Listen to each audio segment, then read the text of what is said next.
If u equals log tan pi by 4 plus theta by 2, prove that tan h u by 2 equals tan theta by 2. Since we are asked to prove tan h u by 2 equals tan theta by 2, and the familiar formula for hyperbolic tan function is tan hx equals e raised to x minus e raised to minus x divided by e raised to x plus e raised to minus x, we wish to convert this given information to equivalent terms of exponential function so that we arrive at the desired conclusion. Since it is given u equals log tan pi by 4 plus theta by 2, and we know that whenever x equals y, we have e raised to x equals e raised to y. We have e raised to u equals e raised to log tan pi by 4 plus theta by 2. We have e raised to log tan pi by 4 plus theta by 2 equals tan pi by 4 plus theta by 2, because e raised to log x equals x, because log function is the inverse function of exponential function. Here in place of x, we have tan pi by 4 plus theta by 2. That's why we obtained e raised to log tan pi by 4 plus theta by 2 equals tan pi by 4 plus theta by 2.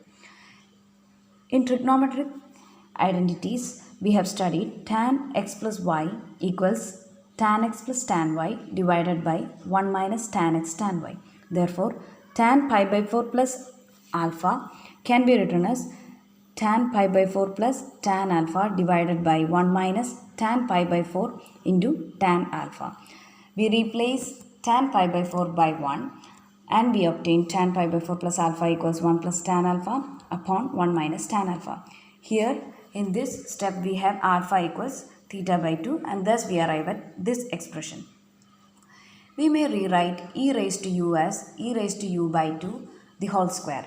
This is just taking the square root of e raised to u and squaring the expression. E raised to u can also be written as e raised to u by 2 the whole square. We are trying to express the given information to terms involving exponential function so as to derive this relationship. So we have obtained e raised to u by 2 the whole square equals 1 plus tan theta by 2 upon 1 minus tan theta by 2. We can rewrite e raised to u by 2 the whole square as e raised to u by 2 into e raised to u by 2, which is equivalent to the RHS obtained previously.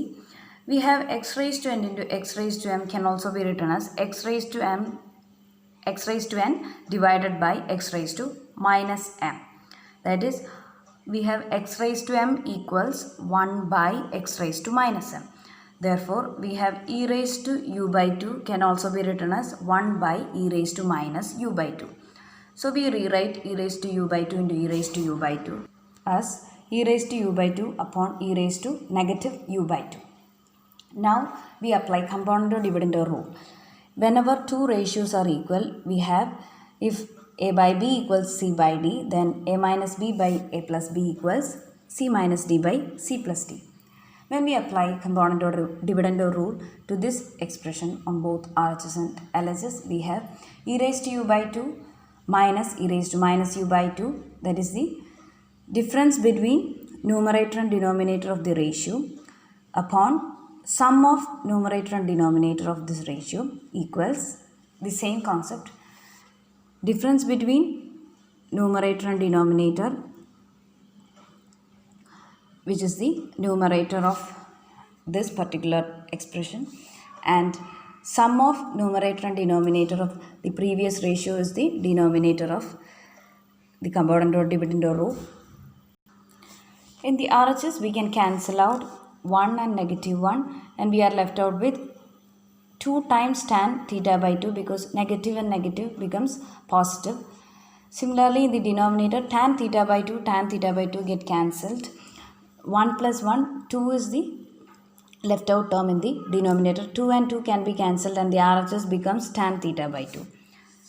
When you observe the LHS, this is of the format e raised to x minus e raised to minus x upon e raised to x plus e raised to minus x, which can be replaced by tan hx. Here, since x equals u by 2, we have to replace this LHS by tan u by 2. Thus, we arrived at the desired relationship tan u by 2 equals tan theta by 2.